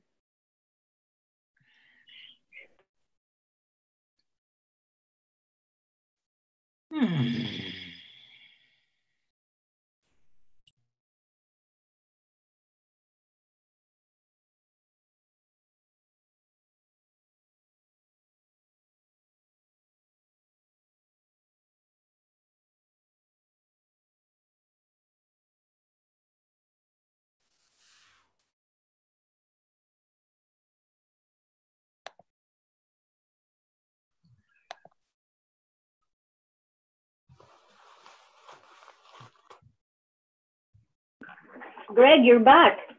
Yes, how did your group do? Oh, Group A was excellent. Outstanding, that's great. Ours, Group B was, I can't think of a better group. Always time seems to be our enemy, but I think we had very good conversations to do a follow-up. So who's gonna be reporting back on your group? Well, that was the one step that I missed. I didn't ask for a volunteer, so I guess I will sum up our conversation, but it won't be up to the standard that, say, Deb always sets. Yeah, next time you should volunteer Peter Goldman. He loves reporting back. Peter, is that a yes? Okay, do we look like we have... It's not retroactive, I can tell you that much. Do we feel like we have everyone back, Michael and Bill? We're pretty close. A few folks may have dropped off. We're at 35, and that's close to critical mass. We're hovering around 40 to 42 during peak participation. But given the late hour, I think it's appropriate to get started. I always want to remember that word that you always use, critical mass. How about we start in reverse order with Group B and then Group A? Absolutely. So Group B had a very good conversation. We focused on a couple of pieces of the work that we're about. One was the business and workforce impacts, whether we're capturing that effectively in the way it's defined currently, or whether we need to both take a look at it more broadly. What impact does this have statewide, given access to international markets through the port, or statewide impacts because of the significance of this facility. Second, whether we should focus more narrowly in terms of what is going to happen to the local businesses that can't get to market, or customers can't get to the business because of the closure of the bridge. So we had a good conversation about business and workforce impacts, and Greg Izzo responded to those, I think, as best he could, and indicated that they'll take a look at that in this next week's worth of work that they're doing on the cost-benefit analysis. Secondly, we took a look at capacity and had, I thought, a good conversation around capacity, both capacity of a replacement structure, or I guess tunnel's a structure. So whatever the replacement is, will we be able to accommodate the capacity, given how the density is increasing on the west side, and how crowded the bridge was already, well beyond what had been anticipated when it opened in the mid-1980s. We talked about how the policy direction tends to be toward using transit to make that new capacity, as opposed to new lanes on a replacement bridge. But there was strong concern about whether capacity is being adequately looked at, and particularly with regard to replace versus repair. So again, I thought we had a good conversation around those issues. If I missed anything, I hope Group B folks would pipe up. But that was, I think those two areas were kind of the focus of our conversation. Great, thank you, Greg. Any follow-up conversation briefly or additions to Group B? No, I think that hit it. It sounds like we may need to look at, as Mayor Nichols was saying, the local versus the broader impacts of the businesses and workforce. And so that's something we definitely want to take out of this, is maybe perhaps looking at those separately and quantifying those separately as well. The third area that we talked about was that today's briefing was primarily process. Here are the risk analysis pieces, here are the attributes, but they weren't filled with the data that we're going to need to make an informed decision or make informed comments on replacement versus repair. We need to know, how long is the thing going to last? If it's repaired, what's it going to cost? Will it be fully functional, or will it have to be restricted? Those kinds of questions are important. And what Greg indicated was a lot of that data is coming very soon, that perhaps we will see some of that in the next week, and then we'll be able to take a look at it and absorb it, give it some thought for our following meeting, 2 weeks. I think it's 2 weeks from today. So that's critical. If we're going to make an informed set of comments to the mayor, we really need to know those pieces. Otherwise, we're just talking process, and you can't really make decisions based exclusively on process. Okay. So, Paulina? Thank you, Mayor.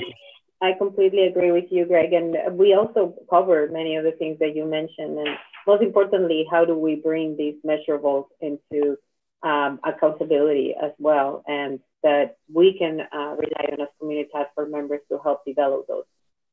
Deb, would you like to report on Group A? Absolutely. And we had some, yeah, I am unmuted. We had quite a bit of discussion. I'm just going to read through with the folks who spoke, identify them up front, and then just go over their comments. Commissioner Steinbrück was feeling that the funding risk was the #1 risk for him. He comes back later on and he'll share another risk, but the funding component, whether it's replace or rebuild, is truly something he's very concerned with. Diane, who is, this was her first meeting, and so she had that great time of trying to capture everything all at once in something that's super thick. But she was asking questions, just wanting a little bit about some attributes, and is COVID, the COVID component with people who can work at home and versus people who cannot work from home. How is that quantified within the report?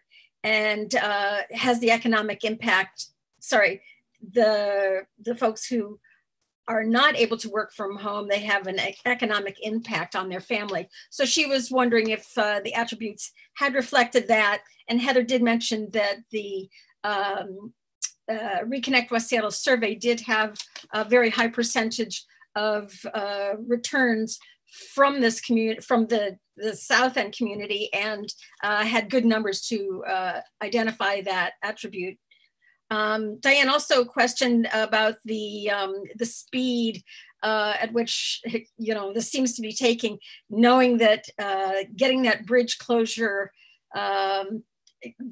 getting the bridge open is very critical. She asked about, are there any hybrid options for something that's temporary and then full-time later on? So Heather again responded that actually the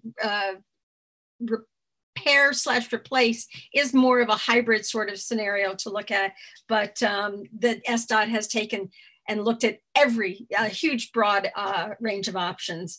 Yasmin talked about the technical risks with the Coast Guard and wondered about, can they find out about the Coast Guard's willingness to grant an exception or not on if there is a new bridge, and does that new bridge need to be taller? All those uncertainties.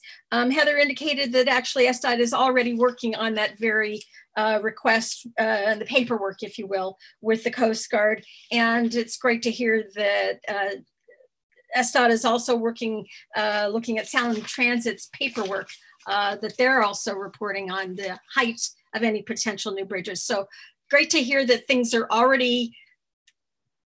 they're already ahead of us, they being SDOT, ahead of some of the ideas that we had.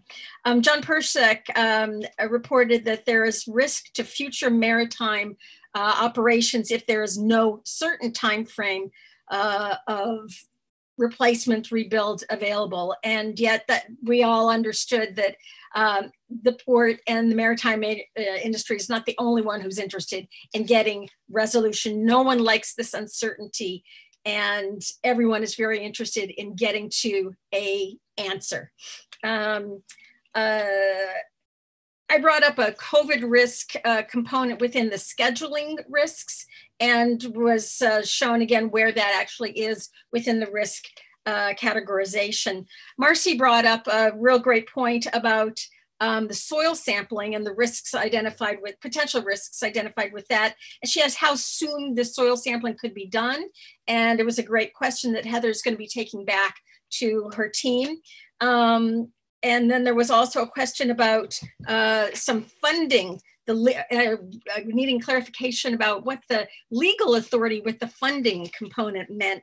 And that actually is the fact that the city of Seattle is not authorized to impose any tolls or taxes along those lines, and that's part of the state's obligation. So it's something we've already discussed, but it was just needed to be identified as a risk, and there was the suggestion that we might want to make that a little bit more transparent what that stands for.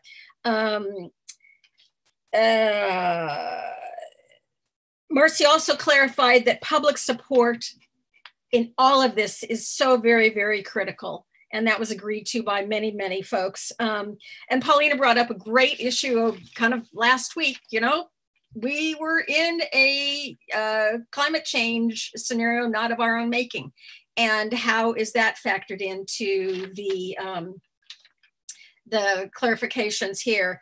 So while there may be some greenhouse reference, the thought that there needs to be a little bit more analysis or clarification, if you will, about that potential risk if indeed people can't go, workers can't go to work on the bridge rebuild or replaced because their contracts state that they can't be outside when the smoke is in what did it get up to, hazardous conditions. So think about the fires. Peter had a comment then at the very end that he felt that it was a supremely key issue that with the Terminal 5 reopening in 2024, if the bridge is not restored to drivable capacity, that's the greatest risk for him and the port. Newell then, Councilmember Herbold's aide, referenced that there were two very key components to the council member. One, the importance of the equity impacts on the marginalized community, and also the impacts of the short and the long-term impacts on the small businesses within the D1 and the D2 areas. So that's my summary. Wonderful, thank you, Deb. Any 30-second reactions to any questions before we move into next steps and almost adjourned? We're getting very close. Thank you. Wonderful work, Debbie. Thank you. It sounds like both groups had wonderful conversations. We're transitioning at this point from process and analysis to getting the data, reviewing the data, and making comment and recommendations to the mayor and to SDOT. And I think that's going to be an important transition. We'll see that, I think, at our next meeting. I think we've got a very good base of knowledge now through the process up to now. So I want to thank everybody for the amount of time and effort that you have put in over this summer to get us to this point. The next month will be very important. You know, we're all feeling it in so many different ways. I want to recognize the work of the task force members. I also want to recognize the work of SDOT. Sam, you and your team have worked very hard. You have been very responsive, I think, to members of the task force. I know you guys have been very responsive to Paulina and I as we've talked to you in between the meetings and asked you to address different questions. So this has been, I think, a terrific effort. I know there are people out there who are very frustrated at the amount of time. We're at the 6-month anniversary, if you will, of the closure of the bridge. This week, I believe, also marks 1 year from the last piece of the viaduct being taken down, and how wonderful it was that we had new ways to get places that unfortunately we don't have right now. This has been a good effort. It's been as fast as I think doing our due diligence has allowed us to move. And I think we're ready to take that next step over the next month. So, Paulina? I think I'm just gonna leave it straight to Michael to walk us through the next step. Okay, what's next? Thank you, Mayor Nichols. Thank you, Paulina, and everybody for joining us today. That does bring us pretty much to the conclusion of our 9th Community Task Force meeting. Just a little bit of housekeeping reminder, our next meeting is 2 weeks from today, meeting number 10 on October 7th at noon. We are going to continue to utilize the Zoom platform. I feel like other than a 2 or 3 minute little figuring out how to get people in and the right buttons available for everyone, it was much easier to utilize. And we'd welcome comments on that, by the way. What was strong about it, what you found wanting, and give us a chance to address that if we might. Exactly. So we certainly welcome all types of feedback, from content to the platform and how we can improve. One shortcoming this time was we hope to have closed captioning, just for a little peek behind the curtain for this platform to actually have closed captioning. You can't really use the AI function in the live broadcast feature. You actually have to have somebody doing live captioning, and that person was available and then they weren't. And so we will do better every time, but specifically in ways that reflect the feedback we receive. So thank you, everybody. We look forward to seeing you on October 7th, our 10th meeting, where like Mary Nichols was saying, we'll be diving a little bit deeper into the data.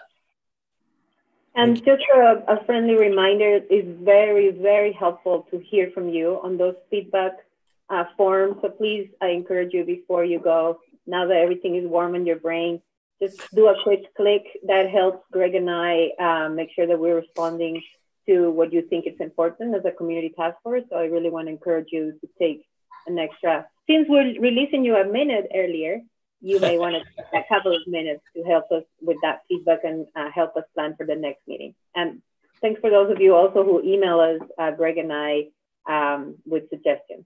So have a wonderful rainy afternoon, everyone, and thank you for your time and thoughtful presence. Take care, everybody.